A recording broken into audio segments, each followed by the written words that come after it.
ሰላም እንዴት ቆይታችኋል? የተወደዳችሁ ተመልካቾቻችን ይህ የኢትዮጵያ ቴሌቪዥን ነው። የአጀንዳ ጉዳያችንን ጨምሮ በተለያዩ ዘገባዎች ቆይታ የሚያደርገው ዜና ኢትዮጵያ በሁለተኛው ምዕራፍ ተመልሷል። በሁለተኛው ምዕራፍ ዜና ኢትዮጵያ ከመላው ኢትዮጵያ እስከ 8 ሰዓት ድረስ ቆይታ ያደርጋል። ዜና ኢትዮጵያን እየመራን ደግሞ ማህሌት ታደለና ነጻነት ፍቅሩ አብረናችሁ ቆይታ እናደርጋለን። አበይት ጉዳዮቻችንን እንንገራችሁ።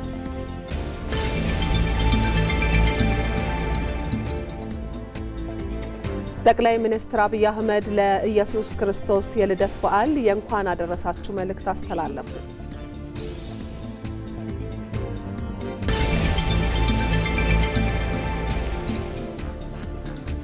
ለኢትዮጵያ የሚበጅ ሀሳብ ለማፍለቅ ከምሁራን ጋር መመካከር እንደሚያስፈልግ ጠቅላይ ሚኒስትር አብይ አህመድ ተናገሩ።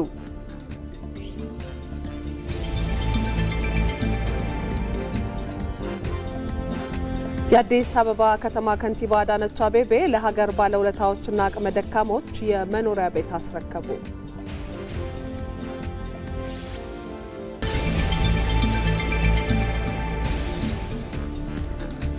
አራተኛው የኢንዱስትሪ አብዮት ኢንዱስትሪውን በላቀ ቴክኖሎጂ በማስታጠቅ ጥራትን ያማከለ ምርታማነትን መጨመር ዓላማ አድርጎ እየተንቀሳቀሰ ይገኛል።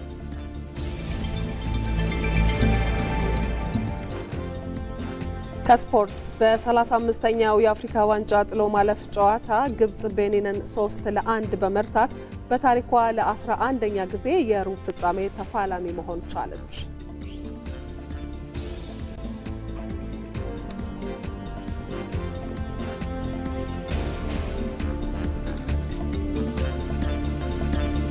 አብራችሁን ሆኖ ተመልካቾቻችን ወደ ቀዳሚው ዘገባችን እናልፋለን። ጠቅላይ ሚኒስትር አብይ አህመድ ለኢየሱስ ክርስቶስ የልደት በዓል የእንኳን አደረሳችሁ መልእክታቸውን አስተላለፉ። በዓሉን ስናከብር የተነገረው የተስፋ ቃል መድረሱን፣ የለውጥ ብርሃን መፈንጠቅ መጀመሩን፣ የመሻገር ዘመን መቅረቡን እያመንን ነው ሲሉም በመልእክታቸው ገልጸዋል። ሙሉ መልእክታቸውን ሳምሶን በላይ ያቀርበዋል። እንኳን ለኢየሱስ ክርስቶስ የልደት በዓል አደረሳቸው። ዘንድሮ የኢየሱስ ክርስቶስን ልደት የምናከብረው የተነገረው የተስፋ ቃል መድረሱን፣ የለውጥ ብርሃን መፈንጠቅ መጀመሩን፣ የመሻገር ዘመን መቅረቡን እያመንን ነው። ጉዟችን በውጣ ውረድ የተሞላ ነበር። ተስፋ አስቆራጭ ሙከራዎችን አስተናግደናል። ከእንግዲህ ፈተናው ጨርሶ አይጎበኘንም ባንልም ተስፋችን የሚወለድበት የዋዜማው ዕለት ላይ ደርሰናል። የፍዳው ዘመን ላይመለስ ተሸኝቶ የማንሰራራት ዘመን እንደመጣ በልበ ሙሉነት መናገር እንችላለን። የኢየሱስ ክርስቶስ ልደት ትናንትን የዋጀ ነገን የታደገ ነው። ከአዳም እስከ ክርስቶስ ልደት የተከናወነው ሁሉ ዋጋ ያገኘው በክርስቶስ መወለድ ምክንያት ነው። ከክርስቶስ ልደት በኋላ ያለው የሰው ልጅ ሕይወት ቀና የሆነው በክርስቶስ ምክንያት ነው። ክርስቶስ በትናንትና በነገ መካከል ዛሬ ሆኖ ሁለቱን አስታርቋቸዋል። ለዚህ ነው የክርስቶስን መወለድ በታላቅ ክብር የምናከብረው። ክርስቶስ ባይወለድ ኖሮ ትንቢት የተናገሩ ነቢያት፣ መስዋዕት ያቀረቡ ካህናት፣ ቃል ኪዳን የተቀበሉ አበው፣ ተስፋ ያደረጉ የሰው ልጆች ሁሉ ስራቸው ታሪክ ብቻ ሆኖ ይቀር ነበር። ዋጋ ከፍሎ ሕያው ያደረጋቸው ክርስቶስ ነው። ክርስቶስ ባይወለድ ኖሮ የሰው ልጅ ወደፊት የሚያከናውናቸው የስልጣኔ የጽድቅና የበጎነት ስራዎች ሁሉ የድህነት ቅኝት አይኖራቸውም ነበር። ትናንትን የቀደሰው ነገንም የዋጀው ዛሬ የተወለደው ክርስቶስ ነው። ይህንን ታላቅ ትምህርት እናስተውል ዘንድ ይገባናል። ትናንት የቱንም ያህል ታላቅ ታሪክ፣ ታላቅ ቅርስና ታላቅ እሴት ቢኖረንም ዛሬያችን ከተበላሸ ዋጋ የለውም። ባቢሎንና ፋርስ፣ አቴንና ሮም፣ ሱሜርና ሜሶፖታሚያ ዛሬ በጥንቱ ክብራቸውና ታላቅነታቸው የሉም። እነርሱ ትናንት ነበራቸው። ያጡት ዛሬን ነው። ዛሬን በማጣታቸው ደግሞ ትናንታቸው ትዝታ፣ ነጋቸው ህልም ሆኗል። ትውስታ እንጂ እመርታ የላቸውም። ኢትዮጵያ ታላቅ አገር ነበረች። የታላላቅ ስልጣኔዎች አገር ነበረች። የታላላቅ መንግስታትና የታላላቅ ህዝቦች አገር ነበረች። የታላላቅ ባህሎችና የአስደናቂ ቅርሶች አገር ነበረች። ጥያቄው ዛሬስ የሚለው ነው። ዛሬ በድህነት በኋላ ቀርነትና በረሃብ የምንሰቃይ ከሆነ ታሪካችንን አልዋጀነውም ማለት ነው። ትናንትን የሚዋጀው ዛሬ ነውና ትናንት የሚቃኘውና የሚተረጎመው በዛሬ መንፈስ ነው። የዛሬ ከፍታ ትናንትን ጨምሮ ከፍ ያደርገዋል። የዛሬ ተዋርዶ ደግሞ ትናንትን ጨምሮ ያዋርደዋል። የሀገራችንን ታላቅነት የሚገነዘብ ትውልድ አሁን ተፈጥሯል። ትውልዱ የድህነትን በትር ደጋግሞ ቀምሷል። የኋላ ቀርነትን አስቀያሚ መልክ እስከሚበቃው አይቷል። የትናንት ስህተት ያስከተለውን ፍዳ ትከሻው እስኪጎብጥ ለመሸከም ተገዷል። የመልክዓ ምድር እስረኝነት አይን አፍጥጦ ጥርስ አግጥጦ ሲመጣ የታዘበ ትውልድ ነው። የችግሩን ልክ መዝኖ መረዳት ብቻ ሳይሆን የመሻገሪያ መርከቡን መገንባት የሚያውቅ ትውልድ ነው። የትናንት ኮስመናን በዛሬ ትጋት እንደሚያሸንፉ የሚያምኑ ዜጎች ቁጥራቸው በጨመረ ቁጥር የነገ ቁመናችን እንደሚሻሻል ጥርጥር የለውም። የነቢያት ጽድቅና ትንቢት የቀጠለው የነቢያት አምላክ ክርስቶስ ትንቢታቸውን ፈጽሞ ስለተወለደ ነው። የትንቢት መጻሕፍት ዋጋ ያገኙት በወንጌል መጻሕፍት የተነሳ ነው። ብሉይ ኪዳን ጥቅም ያገኘው በአዲስ ኪዳን ምክንያት ነው። ሁሉንም ትናንቶች ዋጃቸው ዛሬ ነው። ትናንታችን ዋጋና ክብር እንዲኖረው ከፈለግን ዛሬ ተግተን እንስራ። ብዙ ጊዜያችንን በትናንት ትዝታና ትውስታ ውስጥ ከምናሳልፍ በዛሬ ትግልና ውጣ ውረድ ላይ እናጥፋ። ዛሬያችን እየተስተካከለና እየተቃና ከሆነ ያለ ጥርጥር ትናንታችን ተገቢውን ክብር ያገኛል። ክርስቶስ ባይወለድ ኖሮ ከክርስቶስ ልደት በኋላ ያለው ዘመን አዲስ ዘመን አይሆንም ነበር። ነገን ለመተንበይ የተሻለው መንገድ ነገን ራሱን መፍጠር ነው ይባላል። የሰው ልጆችን ነገ ክርስቶስ ጀመረው፣ ክርስቲያኖች ደግሞ ተራመዱበት። ዛሬ የተሻለ ሥራ የሚሰሩ ሰዎች ነገን የተሻለ አድርገው ይፈጥሩታል። ዛሬን በዋዛና በፈዛዛ በክፋትና በሴራ የሚኖሩ ሰዎች ደግሞ ነገን የባሰ አድርገው ያበላሹታል። የኢትዮጵያ ነገ በዛሬ ሥራና ተጋድሎ እንጂ በዛሬ ምኞትና መሻት ብቻ አይመጣም። አንዳንዶች የኢትዮጵያን ነገ ለማበላሸት ዛሬ በክፋት ሥራዎች ተነክረዋል። እኛ ግን የኢትዮጵያን ነገ ለማቅናት ስንል ነገን በሚዋጁ ሥራዎች ተጠምደናል። ነገን የሚዋጀው ዛሬ መሆኑን ስናውቅ ነገን ተቀምጠን አንጠብቀውም፣ ሰርተን እንደርስበታለን እንጂ። ከቤተልሔም በረት እስከ ቀራንዮ አደባባይ የሰው ልጆች ትናንት ሲቀደስ፣ የሰው ልጆች ነገ ሲሰራ መልከ ብዙ ምላሽ ነበረው። የተኙ ነበሩ፣ የናቁ ነበሩ፣ ጉዳዮች ነበሩ፣ አሳዳጆች ነበሩ፣ ሴረኞች ነበሩ፣ ወሬኞች ነበሩ፣ አደናቃፊዎች ነበሩ፣ ነቃፊዎች ነበሩ። በሌላ በኩል ደግሞ ገብቷቸው የተከተሉ፣ ነገን ለመስራት የተባበሩ፣ እውነት ለመንገር የደፈሩ፣ ለእውነት ለመስዋዕት የቆረጡ ጥቂቶች ቢሆኑም ብዙዎችን ለማፍራት የሚተጉ ነበሩ። የኢትዮጵያ ነገር ሲሰራም ምላሹ ልዩ ልዩ ነው። የሚያሸንፉት ግን ተግቶ የሚሰሩት ናቸው። ቪክተር ሁጎ ጊዜው የደረሰን ሐሳብ ለማስቆም የሚችል ኃይል በዓለም ላይ የለም ብሎ ነበር። የኢትዮጵያ ብልጽግና ጊዜው የደረሰ ሐሳብ ነው። ማንም ሊያስቆም አይቻለውም። የኢትዮጵያ ታላቅነት ጊዜው የደረሰ ሐሳብ ነው። ሊገታው የሚችል ምንም ኃይል የለም። እኛ ዛሬ የቆምነው በትናንትና በነገ መካከል ነው። ትናንትን በዛሬ ሥራችን ዋጋ እንዲያገኝ እናደርገዋለን። ነገን ደግሞ በዛሬው ሥራችን አሳምረን እንገነባዋለን። የክርስቶስን የልደት በዓል ይህንን ታሪካዊ ኃላፊነታችንን እያሰብን እናከብረዋለን። በድጋሜ መልካም የልደት በዓል ይሆንልን። ኢትዮጵያ በልጆቿ ጥረት ታፍራና ተከብራ ለዘለዓለም ትኑር። ፈጣሪ ኢትዮጵያንና ሕዝቦቿን ይባርክ። ታኅሳስ 28 2018 ዓ.ም። ዜና ኢትዮጵያ ላይ ትገኛላችሁ ተመልካቾቻችን። ወደ ሌሎች ዜናዎቻችን እናልፋለን። የአዲስ አበባ ከተማ ከንቲባ አዳነች አቤቤ ለሀገር ባለውለታዎችና አቅመ ደካሞች ደረጃቸውን የጠበቁ የመኖሪያ ቤት አስረክበዋል። ከንቲባዋ በቤት ማስተላለፊያ መርሃ ግብሩ ላይ አዲስ አበባን እንደ ስሟ የማስዋብ የልማት ስራ የነዋሪዎችን ሕይወትም እየቀየረ ስለመምጣቱ ተናግረዋል። እዚህ ጉዳይ ላይ ቆይታ እናደርጋለን። በዚህ ጉዳይ ላይ ተጨማሪ መረጃ ሊያደርሰን ሪፖርተራችን ይመር አደም በቀጥታ መስመራችን ላይ ይገኛል። ይመር እንዴት ውለሃል? በተለይም ደግሞ ምን ያህል ለሀገር ባለውለታና አቅመ ደካሞች ነው የከተማዋ ከንቲባ ቤት ያስረከቡት የሚለውን እንዲሁም ደግሞ የተነሱ ሀሳቦች ካለ መረጃዎችን ብታካፍለን። በዛሬው ዕለት በከተማዋ በአጠቃላይ 381 የሚሆኑ ቤቶችን ነው ለሀገር ባለውለታዎችና ለአቅመ ደካሞች ከንቲባዋ ቤቶችን ያስተላለፉት። እንግዲህ የገና በዓልን ምክንያት በማድረግ ነው ይህን የመኖሪያ ቤቶች የማስተላለፍ ስነ ስርዓት ያካሄዱት።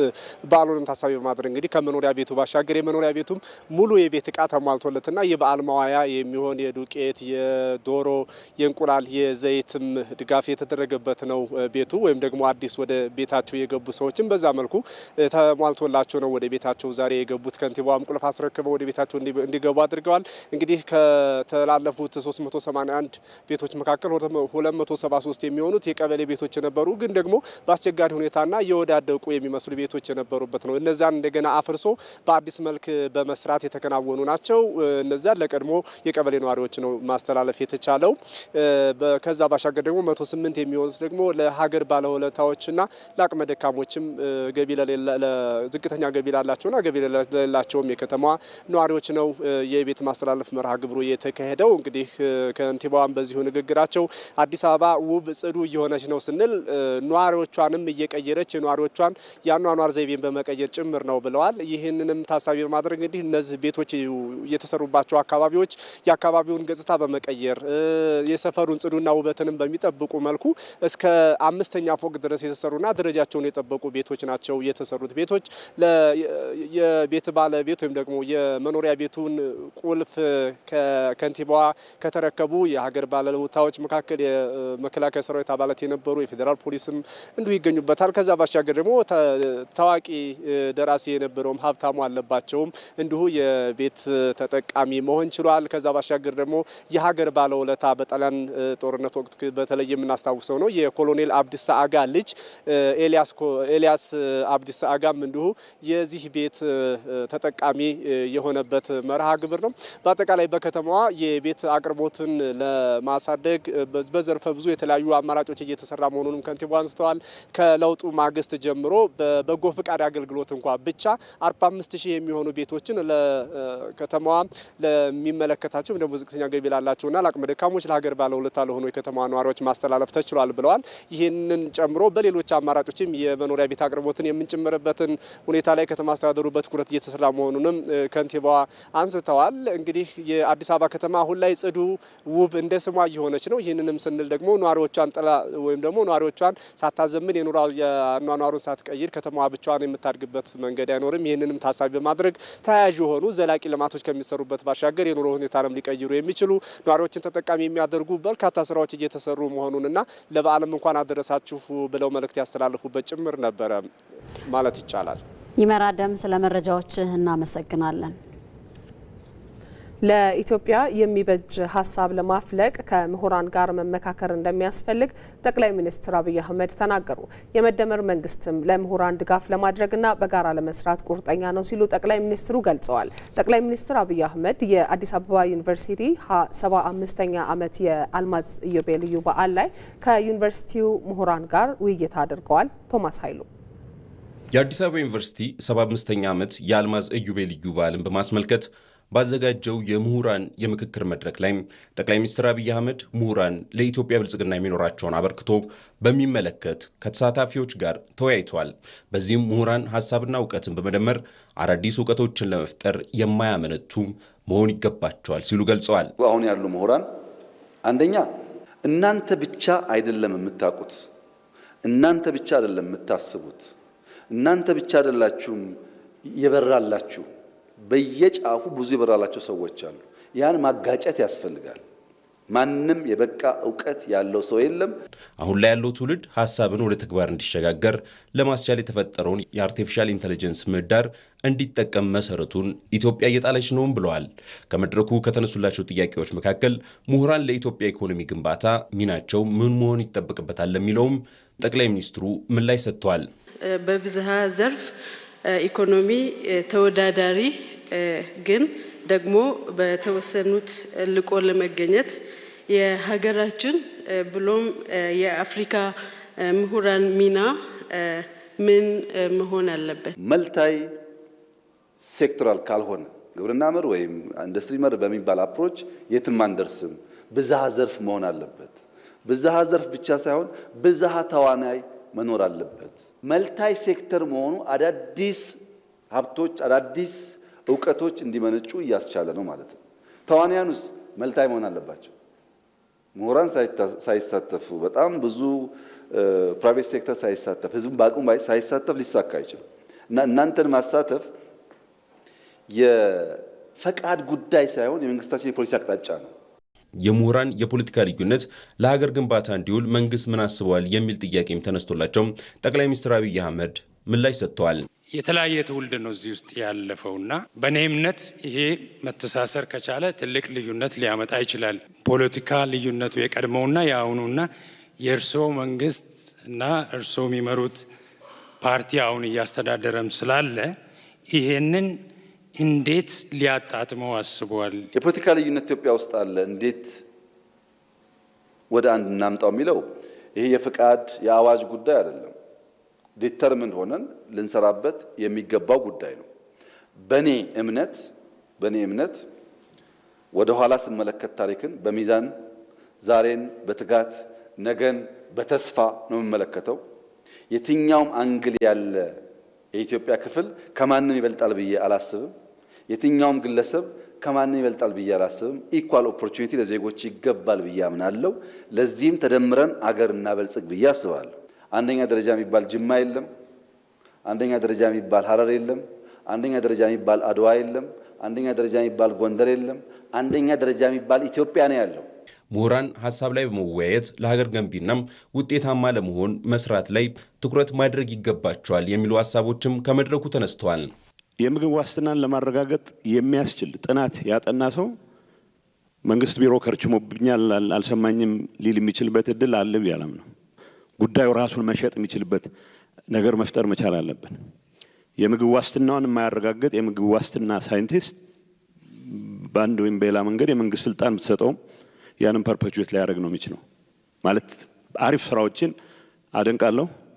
አሪፍ ስራዎች የሰሩ ሰዎችንም በትክክል ሪኮግናይዝ ማድረግ እንዳለብን ይገባኛል። ግን ዩኒቨርሲቲዎች ራሳቸውን ማውጣት መቻል አለባቸው። ራሳቸውን መሸጥ መቻል አለባቸው። ዩኒቨርሲቲዎች ከማንም በላይ ኢኒሼቲቭ መውሰድ ያለባቸው ይመስለኛል። አዲስ አበባ ዩኒቨርሲቲ 75ኛ ዓመቱን ሲያከብር በትክክል መስራት ሪፍሌክት ማድረግ ያለበት የዚህ ሀገር ትራንስፎርሜሽን አካል ለመሆን የመንግስት ፍቃድ አይደለም መጠየቅ ያለበት፣ ተጋፍቶ ነው መግባት ያለበት።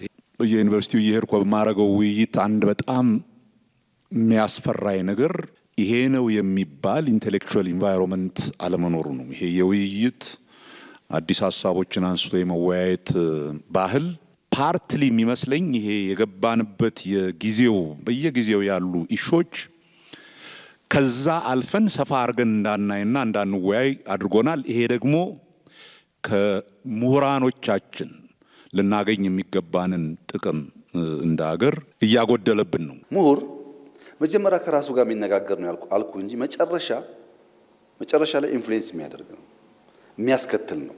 ግቢዎቻችሁ ስራ ይፈልጋሉ። አይዲያዎቻችሁ መጥራት ይፈልጋሉ። ንግግር እዚሁ ጀምሩ። እዚሁ ኢትዮጵያ የጀመረችው የልማትና የብልጽግና ጉዞም ለማሳካት መሰል መድረኮች ከምሁራን ጋር ተጠናክሮ መቀጠል አለበትም ተብሏል። በሌላ በኩል የአዲስ አበባ ዩኒቨርሲቲ 75ኛ ዓመትን ክብረ በዓል አስመልክቶ ከጠቅላይ ሚኒስትር አብይ አህመድ ጋር ውይይት ያደረጉ ምሁራን በተለይም በሀገር ኢኮኖሚ፣ የፖለቲካና ማህበራዊ ጉዳዮች ላይ የተለያዩ የምሁራን ሚና ሊጎለበት እንደሚገባ ሀሳባቸውን አንስተዋል። እነዚህ ሀሳቦች ደግሞ ገዢና ሀገርን የሚያሻግሩ ስለመሆናቸውም የዩኒቨርሲቲው ምሁራን አስተያየቶቻቸውን ሰጥተዋል። አስተያየቶቻቸውን እንደሚከተለው ተከታትለን እንመለስ። በእውነት በጣም ትልቅ ነገር ነው። ምክንያቱም ጠቅላይ ሚኒስትሩ እንግዲህ የኢትዮጵያ መሪ ናቸው። እንግዲህ የአገር መሪ ለዩኒቨርሲቲ የሰጠውን ትኩረት ያሳያል፣ ግዝፈቱንም ያሳያል። እንግዲህ ጠቅላይ ሚኒስትሩም የሰጡት አቅጣጫ የዓለምን ሂደት በተለይ ከአለው ቴክኖሎጂ ጋር ተያይዞ የዓለምን ሂደት የሚከተል ዩኒቨርሲቲ መሆን አለበት ነው። ምክንያቱም ምን ያህል በዓለም ፍጥነት አካሄድ በተለይ ካለው ከቴክኖሎጂ ከኤአይ ጋር ተያይዞ በፍጥነት መሄድ እንዳለብን፣ ወደ ውስጥ ራሳችንን ማየት እንዳለብን፣ ለአስተሳሰብ ራሳችን መመርመር እንዳለብን፣ ለአስተሳሰብም ግልጽ መሆን እንዳለብን፣ እንደዚሁም ተወዳዳሪ መሆን እንዳለብን አመራር የሰጡበት ሁኔታ። ጠቅላይ ሚኒስትሩ ከሰጡት መልእክት አንዱ የዚህ የንግግር የውይይት ባህል መዳበር ያለ መኖር ወደ መጨረሻ ላይ አንስተው የነበረ ይሄ በጣም ምሁራኑ ማድረግ ያለባቸው ነገር ነው። ሁለተኛው ምሁራን በያሉበት ሁሉም ዩኒቨርሲቲ አዲስ አበባ ዩኒቨርሲቲ ብቻ ሳይሆን ሁሉም ዩኒቨርሲቲ ራሳቸውን መፈተሽ እንዳለባቸው በድሮ አስተሳሰብ በድሮ አመለካከት ታጥረን ምናልባት እንደው ያልተመለከትነው ነገር ህብረተሰባችንስ አውቀናል ወይ እንዲህ የሚለውን ያነሱት ነገር ደግሞ እንዲሁ የሚከነክን ነው።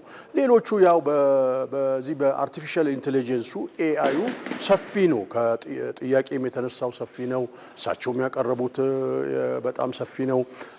ይሄ ወደንም ጠላን ዓለም እየሄደ ያለበት መንገድ ስለሆነ በዚህ ረገድ ራሳችንን በዚህ ማዘጋጀት እንደሚኖርብንም መገንዘብ ይኖርብናል። በእውነቱ ጠቅላይ ሚኒስትሩ ይህንን በዓል ለማክበር ተወያይ ሆነው ያቀረቡትም ደግሞ አስተያየት በጣም ብዙ ነገር የሚያስተምር ነው። ያለፈውንም ያሁኑን ለወደፊትም የሚሆንን ለሀገሪቷ ጥቅም የሚሰጥ በትምህርት መስክ በቴክኖሎጂ ዓለም የደረሰችበት ለመድረስ እኛ መቅደም እንዳለብን መዘጋጀት እንዳለብን መፍራት እንደሌለብን እና ለዚህም ደግሞ ሚናቸው ከፍተኛ ትምህርት ተቋማት ዩኒቨርሲቲዎች እንደሆኑ የሚያሳይ ነው። የምሁራንን አስተዋጽኦ ያላቀፈ እድገት እንደማይኖር ደግሞ የምሁራን ደግሞ ተፈላጊነት በመንግስትም እያሳየን ነው በሚለው የገለጹልን ጥሩ ነው። ሁላችንንም አንድ የሚያደርገን አገራችን ናት። አንድ ሀገር ነው ያለን። ስለዚህ ምሁርም የራሱ ሚና አለው። ሰውን በማሰልጠን መመራመር ብቻ ሳይሆን የተመራመረውም ነገር መሬት እንዲደርስ ለሚመለከተው ክፍል እንዲሄድ ከመንግስት ጋር የግድ መስራት ያስፈልጋልና ያደጉ ሀገሮችን ብናይ መንግስት፣ ህዝብ፣ ምሁራን፣ ሌሎችም የሲቪክ ሶሳይቲዎች አንድ ላይ ሲሰሩ ነው ለውጥ የሚመጣው እና ተቀራርበን መንግስትም አንድ እርምጃ ወደፊት መጥቶ ምሁራንም እንደዚሁ ሌሎችም የህብረተሰብ አካል አንድ ላይ ተገናኝተው በአንድ ሀገር አንድ አይነት አስተሳሰብ ይኖር አይደለም። የሀሳብ ልዩነት ሊኖር ይችላል፣ ግን በዛ ሀሳብ ልዩነት እሱን ይዞ አገራችንን በሚመለከት ግን አንድ መሆን ያለብን ይመስለኛል። ዜና ኢትዮጵያ ላይ ናችሁ ተመልካቾቻችን፣ አብራችሁን ስላላችሁ እናመሰግናለን። ዘገባዎቻችን ይቀጥላሉ። የሚኒስትሮች ምክር ቤት በዛሬው ዕለት ባካሄደው 51ኛ መደበኛ ስብሰባው በተለያዩ ጉዳዮች ላይ ተወያይቶ ውሳኔ አሳለፈ። በቅድሚያ ምክር ቤቱ የተወያየው የማዳበሪያ ምርት ፈቃድና የፖታሽ ማዕድን ምርት ፈቃድ ረቂቅ ስምምነቶች ላይ ነው። ለምክር ቤቱ የቀረቡት ሁለት ረቂቅ ስምምነቶች የውጭ ምንዛሪ ግኝትን ለማሳደግ፣ ለዜጎች የስራ ዕድል ለመፍጠር፣ ሀገራችን ኢትዮጵያ ለማዳበሪያ ግዢ የምታወጣውን ከፍተኛ የውጭ ምንዛሪ ለማስቀረትና ለኢትዮጵያ አርሶ አደሮች ወቅቱን የጠበቀ የማዳበሪያ ስርጭት እንዲኖር ለማድረግ ትልቅ ጠቀሜታ ያላቸውና ከአካባቢ ጥበቃና ከማህበረሰብ ተጠቃሚነት አኳያም የመንግስትን የፖሊሲ አቅጣጫ የተከተሉ መሆናቸው በመረጋገጡ የማዕድን ሚኒስቴር ስምምነቶቹን እንዲፈራረምና ወደ ስራ እንዲገቡ ምክር ቤቱ በሙሉ ድምጽ ይሁንታ ሰጥቶታል። በመቀጠል የቤት ልማት ረቂቅ ፖሊሲ ምክር ቤቱ የተወያየበት ሌላው አጀንዳ ነው። ባለፉት ዓመታት በቂ የቤት አቅርቦት እንዲኖር የተደረጉ ጥረቶች ቢኖሩም አሁንም የቤት አቅርቦትና ፍላጎት የተመጣጠነ አይደለም። በመሆኑም በከተማና በገጠር ለሚኖሩ ለሁሉም ዜጎች አቅምን ያገናዘበ ተደራሽና በቂ የመኖሪያ ቤት አቅርቦት በዘላቂነት ማረጋገጥ የሚያስችል የፖሊሲና ሕግ ማዕቀፍ መዘርጋት አስፈላጊ ሆኖ በመገኘቱ ፖሊሲው ተዘጋጅቶ ቀርቧል። ምክር ቤቱም በፖሊሲው ላይ በሰፊው ከተወያየበት በኋላ ግብአቶችን በማካተት በምክር ቤቱ ከጸደቀበት ዕለት ጀምሮ ተግባራዊ እንዲደረግ በሙሉ ድምጽ ወስኗል። ከዚያም ምክር ቤቱ የተወያየው ከኮሪያ ኤክስፖርት ኢምፖርት ባንክ ጋር በተደረገው የፋይናንስ ድጋፍ ስምምነት ላይ ነው። የብድር ስምምነቱ ለሕክምና መሳሪያዎች አቅርቦት ፕሮጀክት ምዕራፍ 2 ማስፈጸሚያ የሚውል 30 ሚሊዮን የአሜሪካ ዶላር የሚያስገኝ ሲሆን የሕክምና መሳሪያዎችን ችግር የሚፈታ ዝቅተኛ ወለድ 0.01 በመቶ የሚከፈልበትና የ15 ዓመታት የችሮታ ጊዜን ጨምሮ በ40 ዓመታት ተከፍሎ የሚጠናቀቅ ነው። ምክር ቤቱም ብድሩ ከኢትዮጵያ የብድር አስተዳደር ፖሊሲ ጋር የሚጣጣም መሆኑን በማረጋገጥ ወደ ሕዝብ ተወካዮች ምክር ቤት እንዲተላለፍ በሙሉ ድምጽ ወስኗል። ሌላው ምክር ቤቱ የተወያየው የኢሚግሬሽን ዜግነት አገልግሎት ለሚሰጣቸው የተለያዩ አገልግሎቶች የሚከፈል የአገልግሎት ክፍያን ለመወሰን በወጣ ደንብ ላይ ነው። ተቋሙ ለተገልጋዮች ጥራትና ታማኝነት ያላቸው አገልግሎቶችን ለመስጠት የሚያወጣቸው ቀጥተኛና ቀጥተኛ ያልሆኑ ወጪዎች የአገልግሎቱ ቀጥተኛ ተጠቃሚ ከሆኑት የህብረተሰብ ክፍሎች ጋር በተመጣጣኝ ክፍያ በማስከፈል እንዲሸፈኑ ለማድረግ እንዲያስችለው ረቂቅ ደንብ ተዘጋጅቶ ለምክር ቤቱ ቀርቧል። ምክር ቤቱም በጉዳዩ ላይ በሰፊው ከተነጋገረበት በኋላ ደንቡ በፌዴራል ነጋሪት ጋዜጣ ታትሞ ከወጣበት ዕለት ጀምሮ ተግባራዊ እንዲደረግ በሙሉ ድምጽ ወስኗል። እንዲሁም የህብረት ስራ ማህበራት ማሻሻያ አዋጅ ምክር ቤቱ የተወያየበት ሌላው አጀንዳ ነው። በስራ ላይ ያለው የህብረት ስራ ማህበራት አዋጅ ቁጥር 985/2009 ሀገራዊ ለውጡን ተከትሎ ከተቀመጡ አቅጣጫዎች ጋር የተጣጣመ እንዲሆን ለማድረግ አዋጁን ማሻሻል አስፈላጊ ሆኖ በመገኘቱ የማሻሻያ አዋጁ ተዘጋጅቶ ቀርቧል። ምክር ቤቱም በማሻሻያ አዋጁ ላይ በሰፊው ከተወያየ በኋላ ወደ ህዝብ ተወካዮች ምክር ቤት እንዲተላለፍ በሙሉ ድምጽ ወስኗል። በማስከተልም የኢትዮጵያ የአቪዬሽን ሴኩሪቲ አዋጅን ለማሻሻል በወጣ አዋጅ ላይ ምክር ቤቱ ውይይት አካሂዷል። በአየር ትራንስፖርት ደህንነት አስተማማኝነትና ቅልጥፍና ላይ የሚስተዋሉ የደህንነት ስጋቶችን በብቃት ለመከላከል የሚያስችል አሰራር ለመተግበር የአቪዬሽን አዋጅ ቁጥር 432/1997 መሻሻል አስፈላጊ ሆኖ በመገኘቱ ማሻሻያ አዋጁ ተዘጋጅቶ ቀርቧል። ምክር ቤቱ በማሻሻያ አዋጁ ላይ በሰፊው ከተወያየ በኋላ ወደ ህዝብ ተወካዮች ምክር ቤት እንዲተላለፍ በሙሉ ድምጽ ወስኗል። በመቀጠል ምክር ቤቱ የተወያየው ደግሞ በሁለት ደንቦች ላይ ነው። የመጀመሪያው የመሶብ አገልግሎትን ለማቋቋም የወጣ ደንብ ተገልጋዮች የመንግስት አገልግሎት ለማግኘት የሚያባክኑትን ጊዜ ወጪና ጉልበት በመቆጠብ የተገልጋይ እርካታን የሚጨምር የአንድ ማዕከል አገልግሎት አሰጣጥ ለመተግበር እንዲያስችል የቀረበ ሲሆን ሁለተኛው ደግሞ የኢትዮጵያ የብቃትና ስራ አመራር ኢንስቲትዩት አደረጃጀት ስልጣንና ተግባርን ለመወሰን የወጣው ደንብን ተቋሙ በአዋጅ የተሰጠውን ተግባርና ኃላፊነት ለመወጣት እንዲያስችለው ተዘጋጅቶ የቀረበ ነው። ምክር ቤቱም በሁለቱም ደንቦች ላይ በሰፊው ከተወያየ በኋላ በፌዴራል ነጋሪት ጋዜጣ ታትመው ከወጡበት ቀን ጀምሮ ተግባራዊ እንዲደረጉ በሙሉ ድምጽ ወስኗል። ከዚያም ባለፈ ምክር ቤቱ የተወያየው የሁሉን አቀፍ የተደራሽነት ፈንድ የገቢ መጠን ምንጭና አስተዳደርን ለመወሰን በወጣ ደንብ ላይ ነው። ደንቡ በኢትዮጵያ የኮሚኒኬሽን አገልግሎት አዋጅ ቁጥር 1148/2011 አንቀጽ 49 ንዑስ አንቀጽ 3 መሰረት የተቋቋመው የኮሚኒኬሽን አገልግሎት ሁሉን አቀፍ ተደራሽነት ፈንድ የገቢ መጠንና ምንጭ እንዲሁም ደግሞ ፈንዱ ስለሚተዳደርበት ሁኔታ ለመወሰን ተዘጋጅቶ የቀረበ ነው። ምክር ቤቱ በደንቡ ላይ በሰፊው ከተወያየ በኋላም በፌዴራል ነጋሪት ጋዜጣ ታትሞ ከወጣበት ቀን ጀምሮ ተግባራዊ እንዲደረግ በሙሉ ድምጽ ወስኗል። በመቀጠል ምክር ቤቱ የተወያየው በኢትዮጵያ ፌዴራላዊ ዲሞክራሲያዊ ሪፐብሊክ የስፖርት ፖሊሲ ላይ ነው።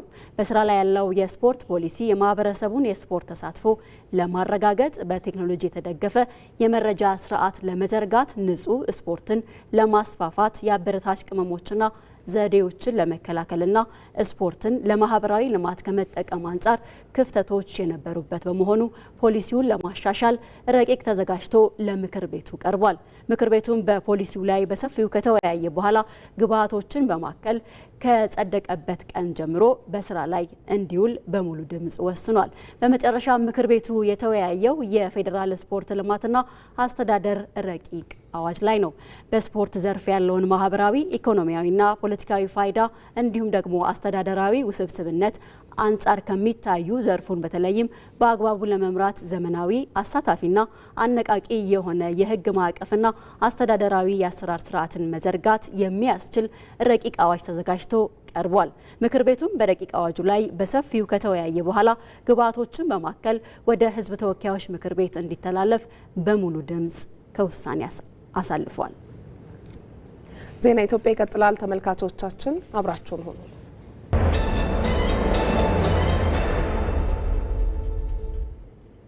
ዜና ኢትዮጵያ በአጀንዳነት ወደሚመለከተው ጉዳይ ነው የምናልፈው። ተመልካቾቻችን ዛሬ በዜና ኢትዮጵያ አጀንዳችን የኢትዮጵያን የኢንዱስትሪ ዘርፍ የተመለከተ ጉዳይ እናነሳለን። ወደ ቀዳሚው ዘገባ ነው የምናልፈው።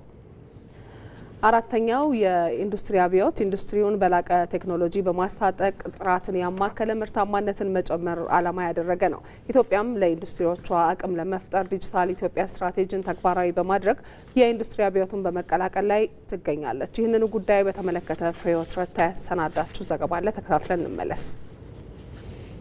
ግዙፍ ማሽኖች፣ በሰከንድ በብዙ የሚቆጠሩ ምርቶች፣ በቴክኖሎጂ የረቀቁ አሰራሮች የአራተኛው የኢንዱስትሪ አብዮት ውጤቶች ማሳያዎች ናቸው። ዓለም በአራተኛው የኢንዱስትሪ አብዮት በቴክኖሎጂ ምዕራፉ ማሽኖች እርስ በርሳቸው መረጃ የሚለዋወጡበትና ያለ ሰው ጣልቃ ገብነት ወሳኝ ውሳኔዎችን የሚሰጡበት ስርዓት ላይ ደርሷል። ኢትዮጵያ በአምራች ኢንዱስትሪው ዘርፍ አዲስ ምዕራፍ እየከፈተች ነው። በመደመር እሳቤ የተቀረጸው የዲጂታል ኢትዮጵያ 2025 ስትራቴጂ ፋብሪካዎቻችን ከባህላዊ አሰራር ወጥተው በመረጃና በሰው ሰራሽ አስተውሎት እንዲመሩ መንገድ ጠርጓል። ይህ ስትራቴጂ ኢንዱስትሪዎች ወጪያቸውን ቀንሰው ዓለም አቀፍ ተወዳዳሪነታቸውን እንዲያሳድጉ ትልቅ ሞተር ሆኖ እያገለገለ ይገኛል። ፋብሪካውን በብዙ መልኩ በቪዲዮ በተለያዩ ነገሮች በፊልሞች የምናየው ነው። በጣም ሮቦቲክ ነው፣ ሌተስት ነው፣ አውቶማቲክ ነው፣ ከሰው ንክኪ ንጹህ ነው፣ በጣም ዘመናዊ ነው ማለት ነው። ኢቭን ዩኒቨርሲቲዎች የተለያዩ ተቋማት ለምርምር ለአንዳንድ ነገር መጠቀም የሚችሉበት ነው ማለት ነው። ኢትዮጵያ ውስጥ እጅግ ተፈላጊ የሚባሉ ከአንቲባዮቲክስ ጀምሮ ያሉ መድኃኒቶችን የሚያመርቱ እንዲሁም የመድኃኒት መገልገያ እቃዎችን የሚያመርቱ ኪትሶችን እና ሌሎችን የሚያመርቱ ድርጅቶች አሁን በቂሊንጦ ልዩ ኢኮኖሚ ዞን እየሰሩ ይገኛሉ። አገራችን እንደሚታወቀው እጅግ በርካታ ሚሊዮን ዶላሮች እያወጣች መድኃኒቶችን ከውጭ ታስገባለች።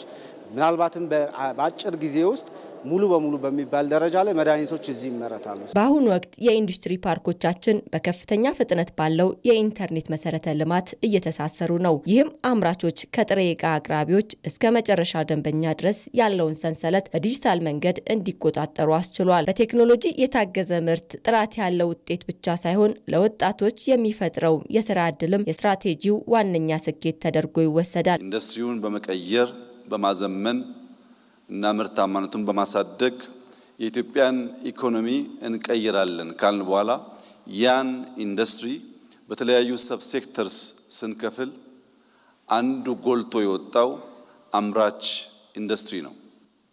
አምራች ኢንዱስትሪ በራሱ እንዲያድግ ብቻ ሳይሆን አምስቱ የኢኮኖሚ ምሰሶ ተብለው የተለዩ ጥቅል ኢንዱስትሪዎችን ድልድይ ሆኖ ማዘመን መቀየር ማሳደግ እንዲችል ታሳቢ ተደርጎ የተዘጋጀ የ10 ዓመት የብልጽግና እቅድ ነበረን። እርግጥ ነው መንገዱ አልጋ ባልጋ አይደለም። የሳይበር ደህንነትና የሰለጠነ የሰው ኃይል ፍላጎት እንደ ተግዳሮት ቢጠቀሱም መንግስት ለዚህ ጎን ለጎን ምላሽ በመስጠት የዲጂታል ኢትዮጵያ 2030 ስትራቴጂ አራተኛው የኢንዱስትሪ አብዮት ውጤቶችን ተግባራዊ ለማድረግ ተሰናድቷል። ይህም በሴንሰሮች አማካኝነት ብልሽት ሳይከሰት አስቀድሞ መተንበይ የሚችሉ ስማርት ፋብሪካዎች እያንዳንዱ ጥሬ ዕቃ የት ደረጃ ላይ እንዳለ በዲጂታል መንገድ በመቆጣጠር በኢንዱስትሪ ውስጥ ያለውን ብክነት ወደ ዜሮ ዝቅ ለማድረግ የሚረዳው የነገሮች በየነመረብ ወይም ኢንተርኔት ኦፍ ቲንግስ እንዲሁም የአምራቾችን ምርታማነት በ30 በመቶ የማሳደግ አቅም ያለውና የገበያን ፍላጎት አስቀድሞ በመተንበይ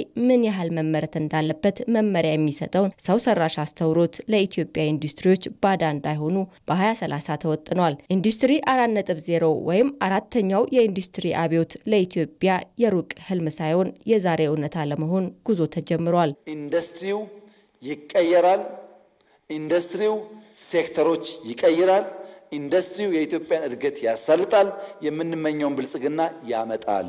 የነገዋ ኢትዮጵያ በአምራች ኢንዱስትሪዎቿ ጥንካሬና በዲጂታል ብቃቷ ትለካለች። የነገዋ ኢትዮጵያ የምትገነባው አእምሯቸው በረቀቀ እጃቸው በክህሎት በላቀ ልጆቿ መሆኑን ማምረት የቀደም ስልጣኔ ታሪካችን ማደሻ፣ አባቶቻችን ለነጻነት ለከፈሉት አርበኝነት ዋጋ ማስታወሻ፣ ከተደጋገሙ ኋላ ቀርነት ወለድ ስህተቶች መመለሻና በጠንካራ አመራር የኢትዮጵያን ብልጽግና አይቀሬነት ማረጋገጫ ማህተም መሆኑን እያወጅን ነው። ስትራቴጂው በተቀመጠለት ፍጥነት ከቀጠለ ሀገራችን በአፍሪካ የኢንዱስትሪ መሪ ለመሆን የያዘችው ራዕይ ከጫፍ መድረሱ አይቀሬ ነው።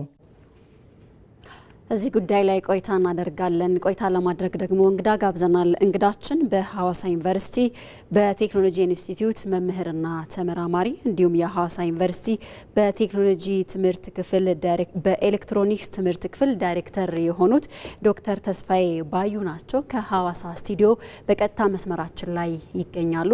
ዶክተር ስለ ጊዜዎት እናመሰግናለን።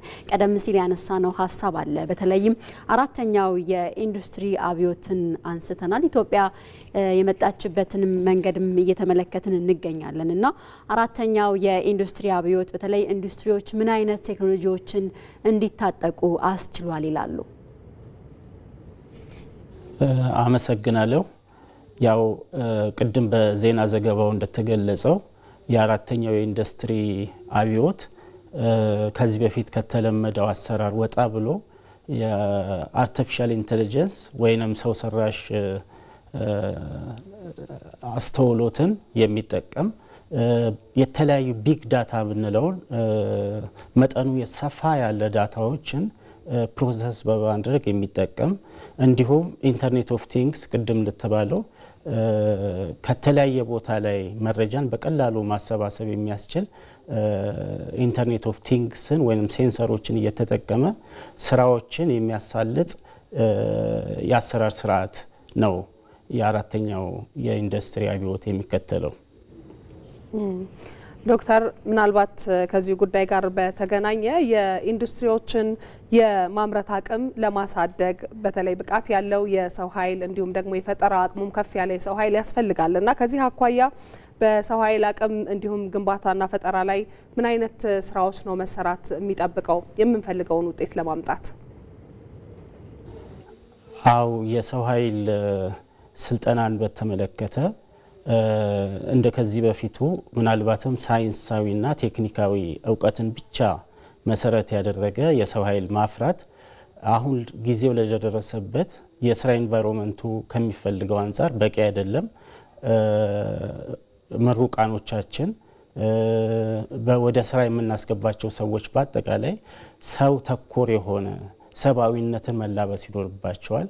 ከቴክኒካዊ እውቀታቸው በተጨማሪ እንደ ክሪቲካል ቲንኪንግ ወይም ምክንያታዊ መሆንን፣ የኮሚኒኬሽን ስኪልን፣ ተባብሮ መስራትን፣ ቲምወርክ የምንለውን እንዲሁም ትብብርን፣ በጎነትን ሁሉ መጎናጸፍ አለባቸው። ከዚህ በተጨማሪ እነኚህ ሰዎች ጊዜው የዲጂታል ነው። ቅድም በዜና ዘገባው እንደተገለጸው በየዘርፉ ላይ ዲጂታል ቴክኖሎጂዎችን እየተጠቀምን ነው። ሁሉም ሰራተኛ፣ ሁሉም የስራ ፈጣሪ፣ የስራ መሪ ዲጂታል ስኪሉ የተጠናከረ መሆን አለበት። በዲጂታል መስራት መቻል አለበት። ዲጂታሊ ኮሚኒኬት ማድረግ መቻል አለበት። ዲጂታሊ የሰራውን ስራ መሸጥ መቻል አለበት።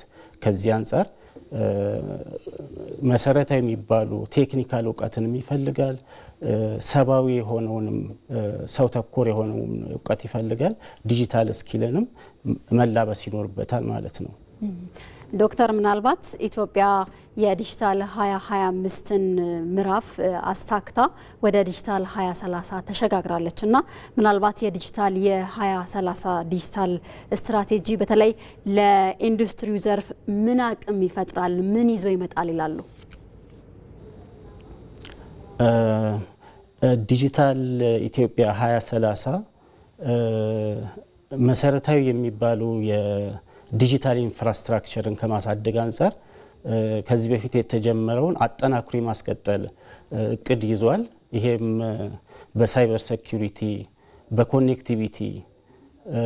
ኮኔክቲቪቲ ያው አሁን ላይ በቴሌኮም ሴክተሩ እስከ 5G የደረሰ የኮሚኒኬሽን ፋሲሊቲስ በትላልቅ ከተሞች እስከ ገጠር ድረስ እያዳረሰ ይገኛል።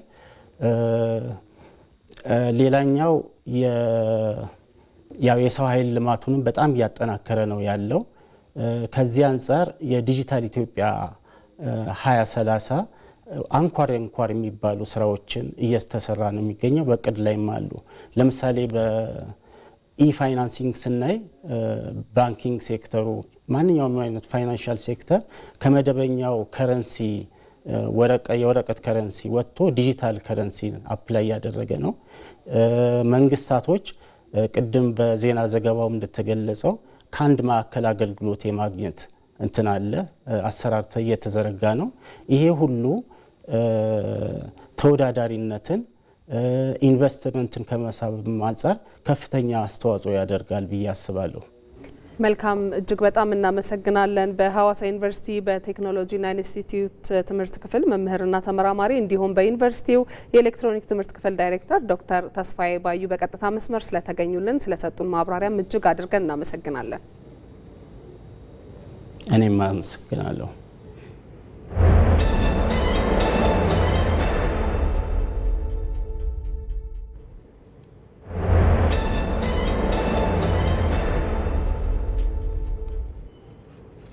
ዜና ኢትዮጵያ ላይ ነው የምትገኙት ተመልካቾቻችን። አብራችሁን ስላላችሁ እናመሰግናለን። ወደ ሌሎች ዜናዎቻችን እናልፋለን።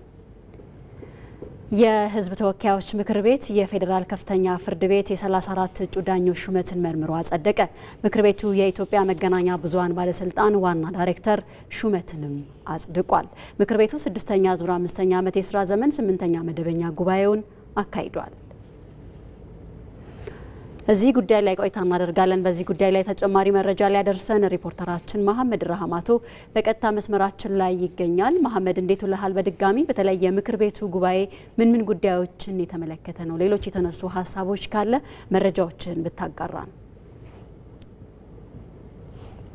ግናለው ነጻነት እንዲሁም ማለት 8ኛ መደበኛ ጉባኤውን እንግዲህ የጀመረው ምክር ቤቱ የ7ኛ መደበኛ ጉባኤን ቃለ ጉባኤ በማጽደቅ ነበረ።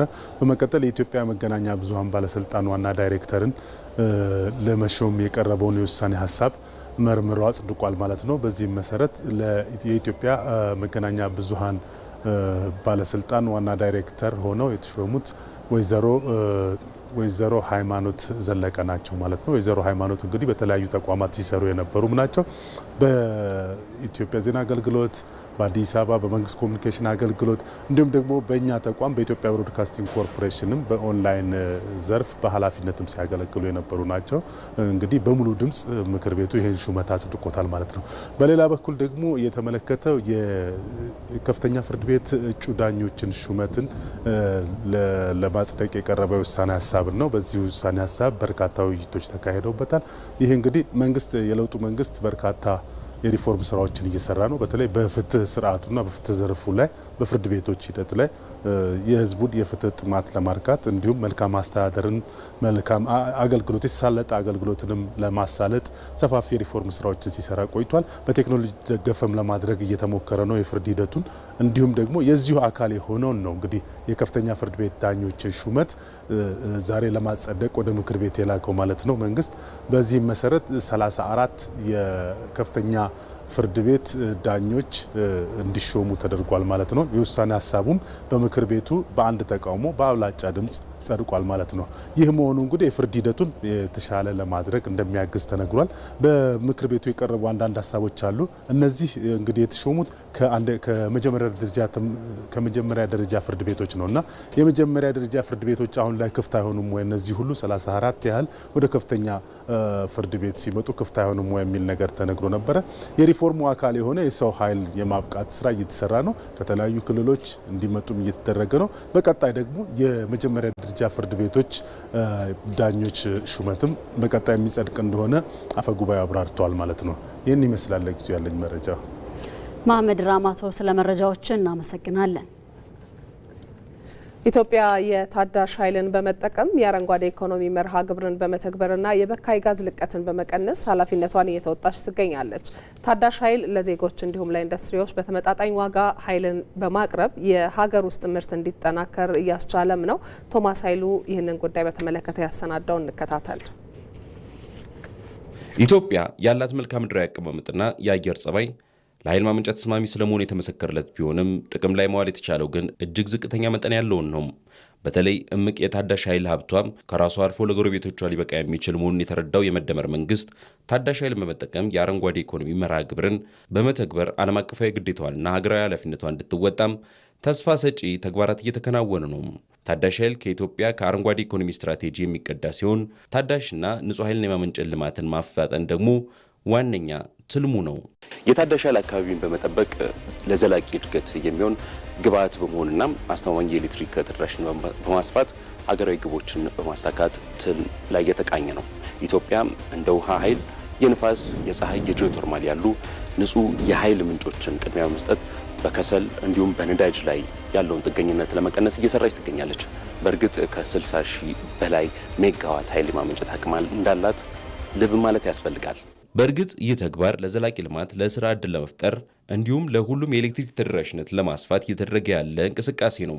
መንግስት የኤሌክትሪክ ሽፋንን ወደ 100% ለማድረስና አጠቃላይ የኃይል አቅምን ለመጨመር እቅድ ይዟል። ታዲያ እነዚህ ጥረቶች ለዜጎችና ኢንዱስትሪዎች በተመጣጣኝ ዋጋ የኤሌክትሪክ ኃይልን በማቅረብና የሀገር ውስጥ ምርትን እንዲጠናከር በማስቻል የስራ ዕድል ፈጠራንም እንዲደግፍ ያስችላል። የኃይል አቅርቦት አገልግሎት ላልደረሳቸው ዜጎች አገልግሎቱንም ያዳርሳል። በተመጣጣኝ ዋጋ የኤሌክትሪክ ኃይልን በማቅረብና የሀገር ውስጥ ምርትን እንዲጠናከር በማስቻል የሥራ ዕድል ፈጠራን ይደግፋል። የኃይል አቅርቦት አገልግሎት ላደረሳቸው ዜጎች ደግሞ አገልግሎቱን ያዳርሳል። እዚህ ጋር በታዳሽ ኃይል ዘርፍ የታላቁ ህዳሴ ግድብ የፈጠረውን የኃይል አብዮት ታሳቢ በማድረግ ኢትዮጵያ ከውሃ አካላት ብቻ እስከ 45000 ሜጋዋት የኤሌክትሪክ ኃይል ማመንጨት አቅም አላት። ነገር ግን እስካሁን የተጠቀመችው ከ6400 ሜጋዋት የኤሌክትሪክ ኃይል አይበልጥም ነው የሚባለው። ይህንን አቅሟን በቀጣይ እንድትጠቀም ግን የቤት ስራም የሰጠ ጉዳይ ሆኗል። በድምሩ የኢትዮጵያ የታዳሽ ኃይል ስራዎች ለጽኑና ለአየር ንብረት ጥበቃ የተመቸም የኢኮኖሚ ምህዳርን በማመቻቸት የረጅም ዘመን የኃይል አቅርቦት አስተማማኝነትን ያረጋግጣል ተብሎ ይታሰባል። ይህ ደግሞ ዘላቂ ልማትን ከማረጋገጥ ውጪም ትውልዱን ተጠቃሚ ማድረግንም ታሳቢ አድርጓል።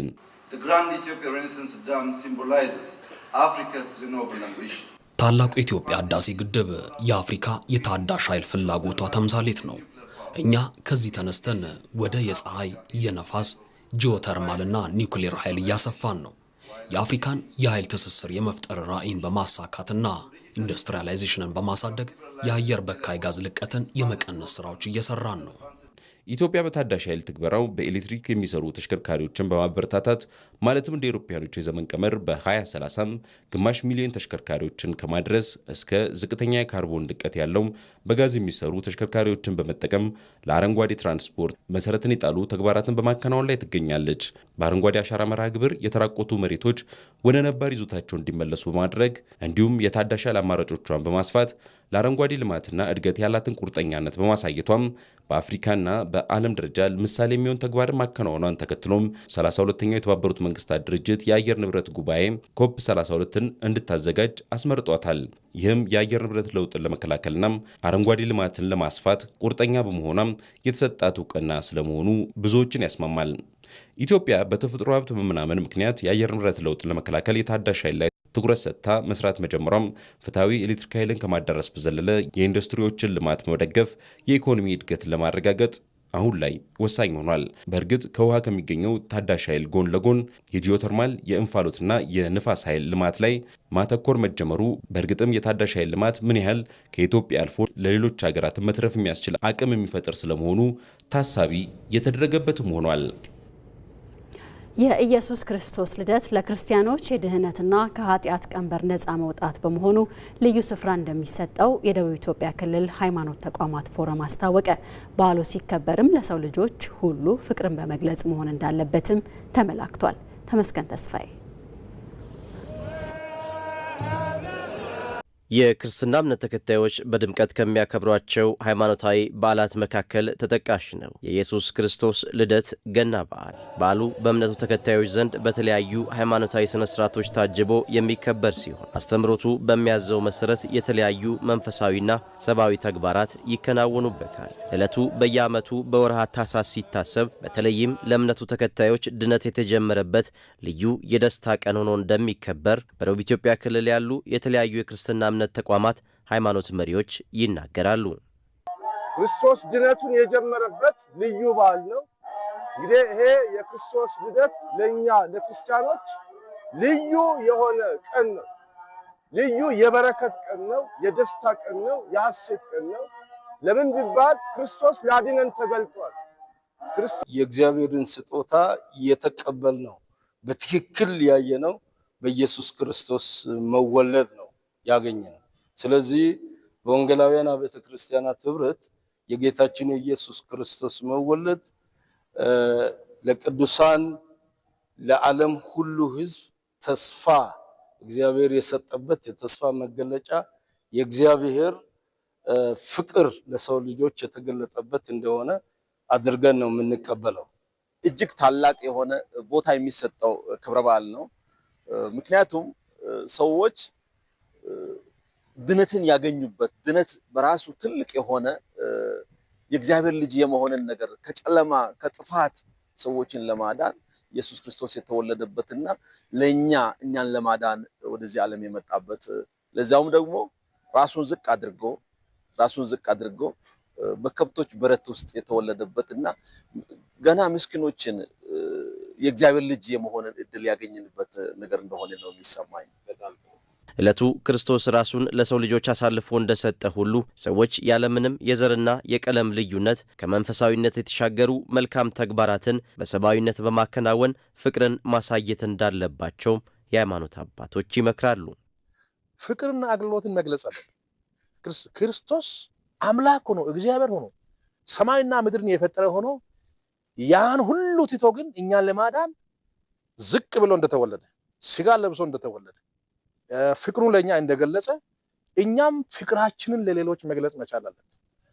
ለሰው ልጅ ሁሉ ለወንድሞች፣ ለእህቶች አብሮ በጎረቤትና ያላሉት በከተማ በገጠር ለሚገኙ በሩቅም ለሚኖሩ ሁሉ እኛ ፍቅርን ማሳየት አለብን። እርስ በርስ መገልገል አለብን። እርስ በርስ አንዱን ማገልገል መቻል አለብን። በዓሉ ብዙ መገለጫዎች እንዳሉት የሚናገሩት የሃይማኖት አባቶች በመሰረታዊነት የወደቁትን ማንሳትና አቅመ ደካሞችን በማገዝ ዕለቱን ማሳለፍ እንደሚያስፈልግ አስምረውበታል። ተጣልቶ ያለው በመታረቅ ተቀያይሞ ያለው ይቅርታ በመጠየቅ ይህን በዓል ስናከብር በዓሉ የተሟላ ይሆናል። የ2018 የኢየሱስ ክርስቶስ ልደት ገና በዓል ዕለተ ረቡዕ በተለያዩ ሃይማኖታዊ ስነ ስርዓቶች ታጅቦ በክርስትና እምነት ተከታዮች ዘንድ በሁሉም ሃይማኖት ተቋማት እንደሚከበር የገለጹት የሃይማኖት አባቶች ለእምነቱ ተከታዮች በሙሉ የእንኳን አደረሳችሁ መልእክትም አስተላልፈዋል። የገናን በዓል ምክንያት በማድረግ በመቀለ ከተማ ለእርድ የሚሆኑ የቁም እንስሳት በግና ፍየል በበቂ ሁኔታና በተመጣጣኝ ዋጋ ለገበያ መቅረቡን ገዢዎችና እንስሳት አቅራቢ ነጋዴዎች ተናገሩ። በከተማው በተለያዩ አቅጣጫዎች ከአጎራባች ክልሎች የቁም እንስሳት በግና ፍየል ለግብይት የቀረቡ የቁም እንስሳት ሲሆኑ ከ2018 ዓ.ም ዘመን መለወጫ የአዲስ ዓመት ጋር ሲነጻጸር መጠነኛ የዋጋ ለውጥ መታየቱን አስተያየቶቻቸውን ለኢቲቪ ተናግረዋል። ገዢዎችና አቅራቢዎች ሪፖርተራችን ገብረ እግዚአብሔር ኃይሉ ከመቀለ ያሰባሰበውን አስተያየቶቻቸው እንደሚከተለው ይቀርባል። የከብት ገበያ ነው ያለ ነው። አሁን ገበያው ከተለያየ ቦታ ነው የመጣው። አሁን እንስሳው ከአማራ በተለይ ደግሞ በብዛት ነው የገባ። እዚህ በብዛት ስለገባ እንስሳው ብዙ ነው ያለው። ገበያው ጥሩ ነው። ከአዲስ ዓመት ግን ልዩነት የለው። ብዙ ነገር አለ። በተለይ ደግሞ አሁን ከብቶች በብዛት ነው የገባ በብዛት ገብተዋል እና አሁን በአዲስ ዓመት ብዙ እንትን አልነበረም። ከብቶች አሁን በደንብ አድርጎ ወፍሮ ነው የመጡት። ገበያው በጣም ተወደዋል። በተለይ ከብት ወደ 70 80 65 ያነሰውም ከ35 እስከ 38 ምናምን እያሉ ዛሬ ሲነግሩም በጣም ብዙ ከብት ነው የገባው። ለምን እንደሆነ ግን ያው ዋጋው የቦታውም አሁን ያለ መረጋጋትም ሊሆን ይችላል። ተጨንቆ ይገዛል የሚል ሀሳብ አለው። የሚሸጠው በጣም ልዩነት አለው። አሁን በዛ ሰዓት የገዛ ነው ወደ 38,000 የገዛናት ላም አሁን 65 ምናምን እየተባለ ነው። ስለዚህ በጣም አይገናኙም። ያው እንግዲህ ገዦቹ ብዙም አይደለም ገዥ ዘን ቀርበናል እኛ ግን ቢሆንም የገዥው አይነስ ሲቀሳመስ በጣም ጥሩ ነው ገበያ። አሁን ላይ ብዙ ቀዝቀዝ ደከም ያለ ነው። ለኢትዮጵያ ሕዝብ ይሁን ለትግራይ ሕዝብ እንኳን አደረሳችሁ ለዚህ ለዓመት በዓል የሰላም የፍቅር ያርግልን ይላል። ለ2018 ዓመተ ምህረት እና ለብርሃነ ልደቱ ያደረሰን ለሁላችን ህዝበ ክርስቲያን እንኳን አደረሰን። በመጨረሻም ስፖርት በ35ኛው የአፍሪካ ዋንጫ ጥሎ ማለፍ ግብጽ ቤኒን 3-1 በመርታት በታሪኳ ለ11ኛ ጊዜ የሩብ ፍጻሜ ተፋላሚ መሆን ቻለች። ምሽቱን በተከናወነ ሌላ የጥሎ ማለፍ መርሃ ግብር ደግሞ ናይጄሪያ ሞዛምቢክን 4-0 በመርታት 8ቱን መቀላቀል ችላለች።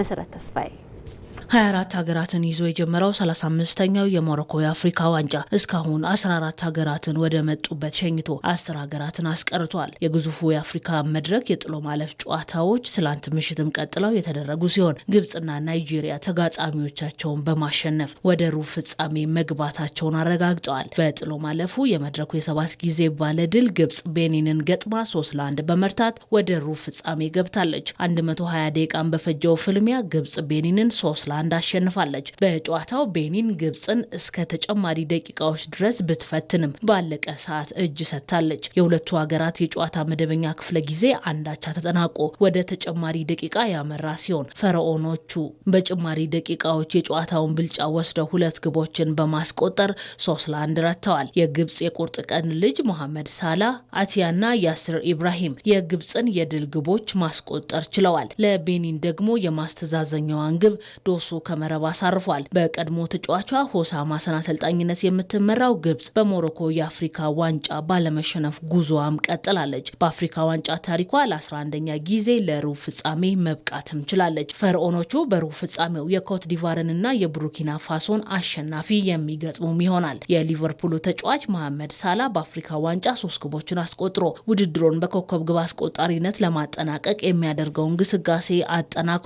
ምሽት በተደረገ ሌላ የጥሎ ማለፍ ጨዋታ የውድድሩ ጠንካራ ቡድን ናይጄሪያ ሞዛምቢክን ገጥማ 4-0 በመርታት ሩብ ፍጻሜውን የተቀላቀለች ሌላኛዋ ሀገር መሆን ችላለች። ቪክቶር ኦስሜን 2 ግቦችን ለንስሮቹ ሲያስቆጥር አዲሞላ ሉክማንና አዳምስ ቀሪዎቹን ግቦች አክለዋል። በሞሮኮ የአፍሪካ ዋንጫ ጠንካራና ተፎካካሪ መሆን የቻለው የናይጄሪያ ብሔራዊ ቡድን በምድብ ጨዋታዎችና በጥሎ ማለፍ 12 ግቦችን በማስቆጠር ጠንካራ የአጥቂ ክፍል እንዳለው ማሳየት ችሏል። የ3 ጊዜ የአፍሪካ ዋንጫ ባለድሏ ናይጄሪያ በሩብ ፍጻሜው የአልጄሪያንና የዲሞክራቲክ ኮንጎን አሸናፊ ትገጥማለች። ተመልካቾቻችን እኩለ ቀን 6 ሰዓት ሲል የጀመረው ዜና ኢትዮጵያ በተከታተላችሁት መልኩም ተጠናቀቀ። በሁለት ምዕራፎች ወደ እናንተ ሲደርስ የነበረውን ዜና ኢትዮጵያ እየመራን ማህሌት ታደለና ነጻነት ፍቅሩ ቆይታ አድርገናል። ዳይሬክተራችን አማኑኤል፣ የዜና ኢትዮጵያ አዘጋጅ ብሩክ ተስፋዬ አብረናችሁ ነበር። ስለነበረን ጊዜ እናመሰግናለን። መልካም ቀን ይሁንላችሁ።